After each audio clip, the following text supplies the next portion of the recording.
sa i përket vajzës. Vajza është rritur në një familje me një vlla autik. Si e ka përjetuar ajo? Edhe për të besoj që ka qenë e lehtë. Jo vetëm që s'ka qenë e lehtë, por vajzës i ka munguar, po themi, fjala e nënës, të qenurit pranë e nënës në periudhën më të keqe, në thonjza të jetës së saj, që është adoleshenca. Sepse kur ne britnim pas terapive të Michelit dhe duhet i shkonim atij nga pas, vajza ishte në moshën klase 7, klase 8, e kupton çfarë moshe është, mm kur ajo ka nevojë shumë, aq më tepër që edhe ajo ishte në një ambient të ri.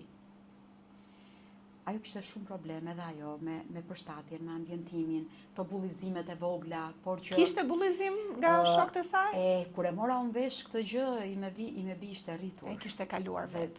Ti nuk e ke idenë se sa keq jam ndier unë kur mi ka treguar vite më vonë se sa probleme ka pasur edhe vajza në shkollë, edhe ajo natyrë pak ka mbajtur shumë për brenda, dhe kur i thosha, po pse moj mam, si të thosha mami, ti vje vonë, e lodhur, e mërzitur, Micheli prap su linte, të thosha dhe unë problemet e mia?